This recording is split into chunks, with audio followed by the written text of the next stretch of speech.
Welcome to Live Forever Young Radio. I am Raleigh. I am here with Bob Gilpatrick as usual. How you doing, Bob? Hello, everybody, and hello, Raleigh. I am doing well and glad to see you. I think the last time the Lightning played, they won 3-0. Yes. Are they playing again tonight? I think they have a game tonight. The Carolina Hurricanes were the first shutout victim for Johannesburg. Or Johansson, I'm sorry. We got a new goalie, so I got to get used to the name. I'm used to saying Vasilevsky. So I was going to ask you about that. He has a hernia, so he's got to get that corrected. But hey, all right. He'll be back in the saddle soon. Good. Well, hopefully his hernia will not affect the functioning of his upper alimentary canal and cause him to get gastric reflux. Yes, no. But I've heard that can happen. So hopefully that won't happen. But today we're here to talk about cluster B. Yes, people want to know what the heck is cluster B. I was just going to say that we are actually talking about mental health, and cluster B is a group of mental disorders, right? And so, Bob, elaborate on what's cluster B. Where does that even come from? Cluster B comes from what's called the DSM, or the Diagnostic and Statistical Manual of Mental Disorders.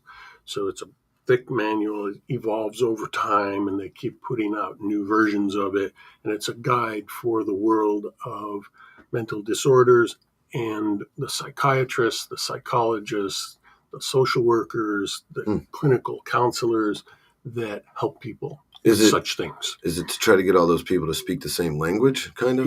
Yeah, and it's a guide from the scholars that study mental disorders year after year. And so must be a big book. It's a very big book, and they have categories of mental disorders. Okay. And they put them in categories A, B, C. Right. And so in category B are disorders that are such as paranoia, schizophrenia, and also narcissism, and then borderline personality disorder, antisocial personality disorder, and histrionic personality disorder are considered in cluster B. Okay, so I'm sure there's a cluster A and possibly a cluster C. Yeah, and so that is what we're talking about today, and why? Because we know that there is a rise in the number of people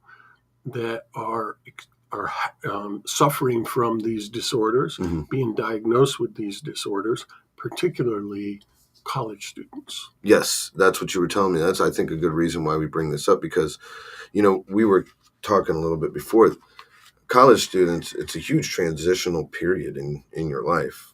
You're going from high school to college. The workload's higher. You're in a different environment. A lot of people are away from home, living on their own for the first time, away from home. With strangers, having to deal with new personalities. Maybe some types of people that you've never experienced before. So you're having to learn how to communicate. You're having to learn how to cope. You're having to learn how to wash your clothes and take care of yourself. So that's stressful in and of itself. Like, imagine, actually, you're moving, right? Aren't you moving? Yeah. And stressful, right? Yeah. I mean, I think you're even moving into the same building. Down the street. Right, but it's all brand new stuff, so it creates some stress. But moving